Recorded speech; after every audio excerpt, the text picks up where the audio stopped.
Assalamualaikum warahmatullahi wabarakatuh. May katanungan pa rin kaugnay sa malalaking araw ng mga hindi Muslim kung pwede bang magbukas ng negosyo sa araw na ito.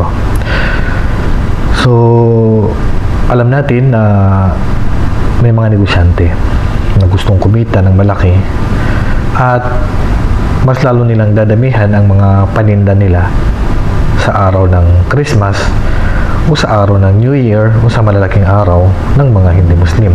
Pinahintulutan nga ba sa atin na magbukas, magnegosyo sa araw na yan? Dito po, nagkaroon ng opinion ng ating mga ulama. Siyempre, dadag sa yung mga non-Muslim, dadami yung mga tao na nangangailangan ng mga mabibili nila. Siyempre, gugutumin mga yan. Siyempre, di ba?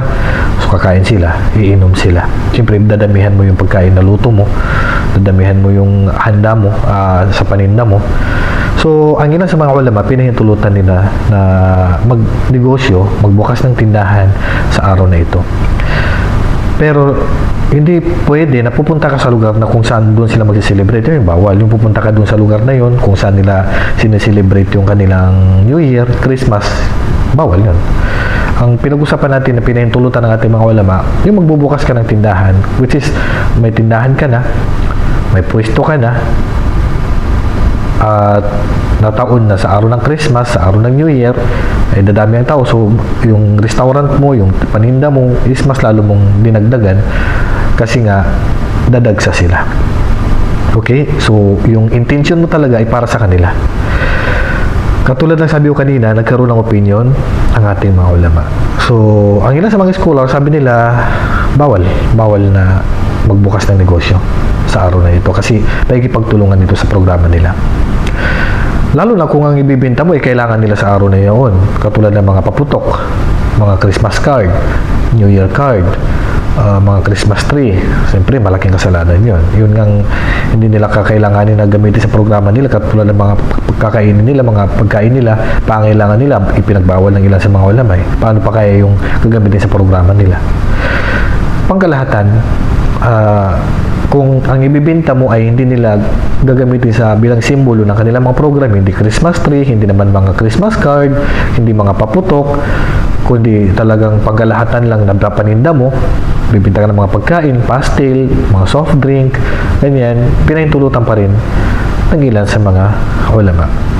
Pero ang pinakamainam ay iwasan. Kumbaga, yung paghahanda mo dahil sa ito ay araw na malalaking araw nila, paghahanda ka ng negosyo mo, mas dadamihan mo yung paninda mo, magbubukas ka ng tindahan, ang pag-iwas dito ang isang pinakamainam. Pero kung di ba iwasan dahil yun nga, gusto mong magbenta talaga, so may nagpahintulot pa naman sa mga ulama, basta iwasan mo lang na magbenta ng mga paputok, mga Christmas tree, Christmas light, Christmas card, o anumang mga kailangan nilang gamitin sa araw na malalaking araw nila. So, ang pag-iwas, ang isang pinakamainam, pero kung magbibinta ka, iwasan mo yung mga dapat na kailangan nila. Okay? Pero hindi pwedeng pupunta ka doon sa lugar kung saan sila magsiselebrate, doon ka magbubukas ng pwesto mo. Magbibenta ka doon. Doon sila magpapa-fireworks, doon sila mag-Christmas, doon sila magsiselebrate. Siyempre, yun ay pag-attain at pagdalo pa rin sa programa nila, which is bawal yun. Ibang usapan yun.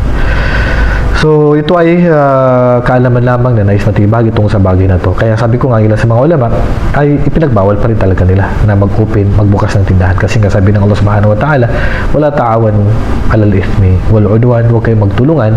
Sabi ng Allah subhanahu wa ta'ala sa gawaing kasalanan at kahalayan.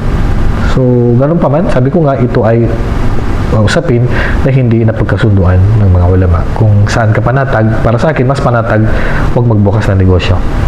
Mas sangayon ako na iwasan na lang para makalabas ka sa hindi napagkasunduan ng mga ulama. Sa sino naman titinda, magbubukas ng kanilang tindahan, mas lalo na dadamihan yung paninda nila, ang mahalaga, hindi mo ibibenta yung mga simbolo ng kanilang programa. Kasi talagang hayag na paikipagsabuatan, paikipagtulungan yun sa programa nila.